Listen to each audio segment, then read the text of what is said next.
বিশ্বাস করুন, এত কাঁচা আমের আচার খেয়েছি, তবে এই আচারটা আমার কাছে এত ভালো লেগেছে কি বলবো। বানানো একদমই সহজ, সামান্য কয়েকটা মশলা আর কোনো রকম তেল ছাড়াই বানিয়ে নিতে পারবেন। একদম মুখে লেগে থাকবে টক মিষ্টি ঝাল ঝাল। এইভাবে যদি একবার বাড়িতে আচার বানানো হয়, দেখবেন বাড়ির সবাই নিমিষে শেষ করে দেবে। এতটা ভালো লাগে খেতে এই আচারটা।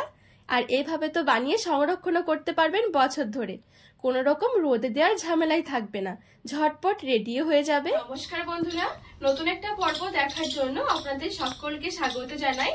আজকে বানিয়ে দেখাবো ভীষণ মজার, মুখে লেগে থাকার মতন টক মিষ্টি ঝাল আমের আচার। আমের আচার কম বেশি আমরা সবাই বানিয়ে থাকি, তবে আজকে আমের আচারটা একটু অন্যভাবে বানিয়ে দেখাবো, যেটা খেতেও ভীষণ ভালো লাগে আর বানানো একদমই সহজ। এভাবে তৈরি করে দেখবেন বাড়ির সবাই আঙ্গুল চেটে খাবে। তো চলুন, আশা করছি রেসিপিটি অনেক ভালো লাগবে। তো আজকে এই আমের আচার তৈরি করার জন্য আমি এখানে 1 কিলো কাঁচা আম নিয়েছি। চাইলে আপনারা আরো কম করে নিয়েও তৈরি করতে পারেন। এবারে চলুন আমের খোসা ছাড়িয়ে আমটা খুব সুন্দর করে কেটে নেব। তো আজকে আমি বটি দিয়ে আমটা কেটে নিচ্ছি, চাইলে আপনারা ছুরি দিয়েও কেটে নিতে পারেন।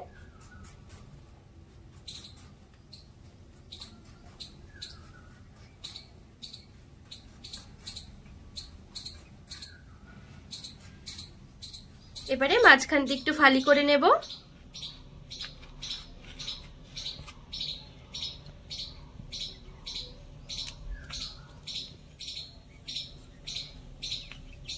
তো এই দেখুন, আমটাকে আমি এরকম 2 টুকরো করে নিয়েছি। একটা টুকরোকে এভাবে করে নিয়ে একটু এরকম করে মাঝখান দিয়ে কেটে নেব।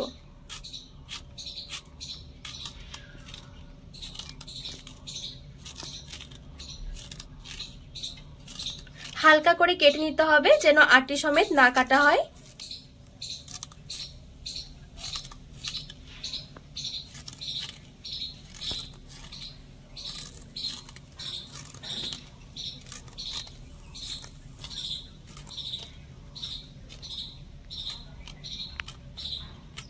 তো এই দেখুন, খুব সুন্দর করে আমি আমটা কেটে নিয়েছি।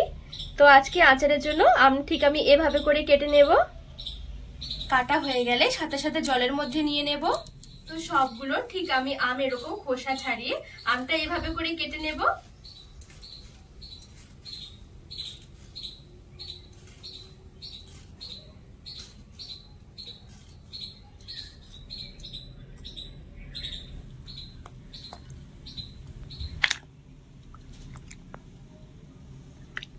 এখানে সবগুলো আম আমার খুব সুন্দরভাবে কাটা হয়ে গেছে। এবারে 2 থেকে 3 বারের মতন জল পাল্টে পাল্টে একটু পরিষ্কার করে ধুয়ে নেব। এতে করে আমের যে একটা কষ আছে, সেই কষটা খুব সুন্দরভাবে চলে যাবে।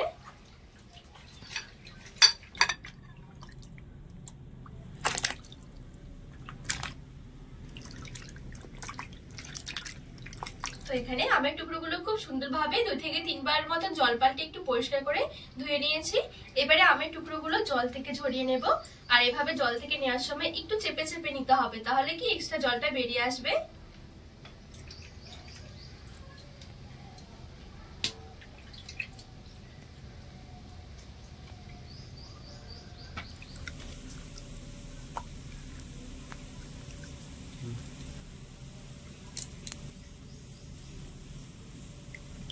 তো সবগুলো আমের টুকরো আমি খুব সুন্দরভাবে জল ঝরিয়ে তুলে নিয়েছি।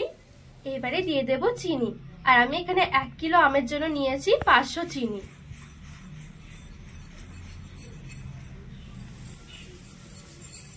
এবারে দিয়ে দিচ্ছি 2 চুটকি মতন লবণ। লবণটা খুব বেশি দেওয়া যাবে না, সামান্য দিতে হবে। আর দিয়ে দেব 2 টেবিল চামচের মতন ভিনিগার। ভিনিগার দেওয়ার কারণে এই আচারটা আপনারা অনেক দিন পর্যন্ত রেখেও খেতে পারবেন। আর এখানে আমি 1 কিলো আমের জন্য 500 গ্রাম নিয়েছি চিনি। চাইলে চিনির মাপটা আরো বাড়িয়েও নিতে পারেন বা কমিয়েও নিতে পারেন, তবে 1 কিলো আমের জন্য 500 চিনি কিন্তু যথেষ্ট। খুব বেশি মিষ্টি হবে না, আবার কিন্তু খুব বেশি একটা টকও লাগবে না। এবারে একটু ভালো করে মিশিয়ে নেব।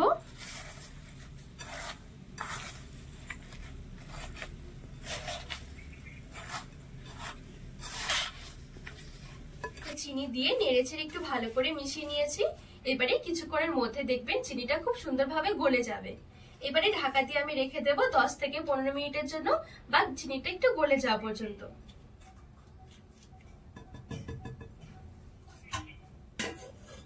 এবারে আচারে দেওয়ার জন্য কয়েকটা গোটা মশলা একটু ভেজে নেব। 3টে দিয়ে দিচ্ছি শুকনো লঙ্কা, একদম সামান্য একটু দিয়ে দিচ্ছি গোটা জিরে, সামান্য একটু গোটা ধনে, আর 5 ফোড়ন দিয়ে দিচ্ছি 1/2 টেবিল চামচ। এবারে এই সব গোটা মশলাগুলো একদম হালকা আছে একটু ভেজে নেব।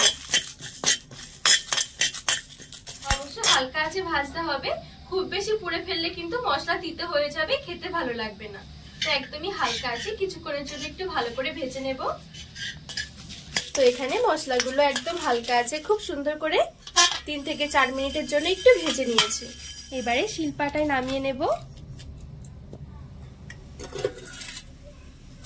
আর এদিকে চিনি দিয়ে যে আমটা মিশিয়ে রেখেছিলাম, এখন দেখুন চিনিটা কিন্তু হালকা গলে গেছে, কিন্তু কিছু চিনি এখনো গোটা গোটা রয়েছে। আমি এখানে 10 থেকে 15 মিনিট রেখেছি। যদি আপনাদের হাতের কাছে টাইম থাকে তাহলে আরো বেশি সময় ধরে রাখতে পারেন, সেই ক্ষেত্রে দেখবেন চিনি একদম ভালোভাবে পুরো গলে যাবে। এবারে কড়াইয়ের মধ্যে নিয়ে নেব। আমের টুকরোগুলো এভাবে চিনির মধ্যে মিশিয়ে রাখলে কি আচারটা তৈরি করার সময় আমের টুকরোগুলো কিন্তু একদম গলে ভেঙে যাবে না, একটু গোটা গোটা থাকবে। এবারে গ্যাসের আঁচটা হালকা রেখে যে চিনিগুলো গোটা গোটা রয়েছে এই চিনিগুলো প্রথমে একটু গলিয়ে নেব।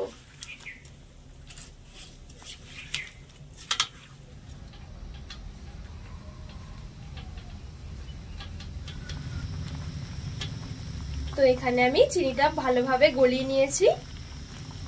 খুব সুন্দর একটা কালারের জন্য সামান্য একটু দিয়ে দিচ্ছি কাশ্মীরি লঙ্কার গুঁড়ো, আর একটা তেজপাতা দিয়ে দিচ্ছি। হালকা হাতে নেড়েচেড়ে একটু মিশিয়ে নেব। খুব বেশি একটা নাড়াচাড়া যাবে না, তাহলে কিন্তু আবার আমের টুকরোগুলো ভেঙে যাবে।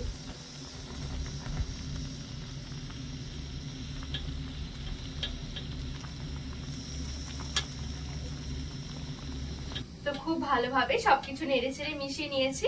এবারে আমের টুকরোগুলো একটু ঢাকা দিয়ে সেদ্ধ হতে দেব।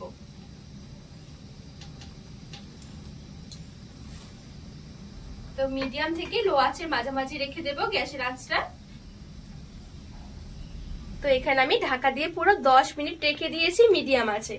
আর 10 মিনিট ঢাকা দিয়ে রাখার ফলে দেখবেন আমের টুকরোগুলো একদম খুব সুন্দরভাবে সেদ্ধ হয়ে যাবে।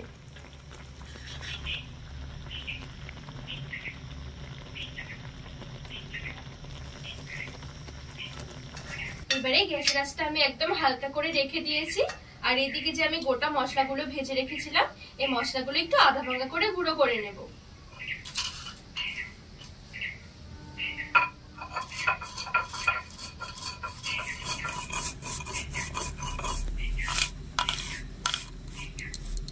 তো দেখুন গোটা মশলাগুলো ঠিক এরকম করে একটু গুঁড়ো করে নিয়েছি, হালকা একটু গোটা গোটা রেখেছি।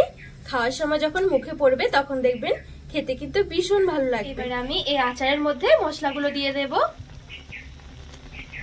আর হালকা হাতে নেড়েচেড়ে একটু মিশিয়ে নেব।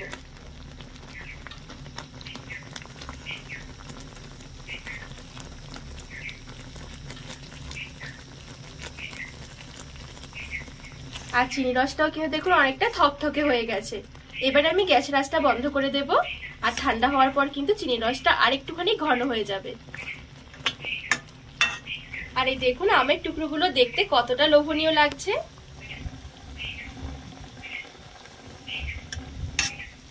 তো আচার কিন্তু এখন পুরোপুরি রেডি। এবারে ঢাকা চাপা দিয়ে রেখে দেবো একটু ভালো করে ঠান্ডা হওয়ার জন্য।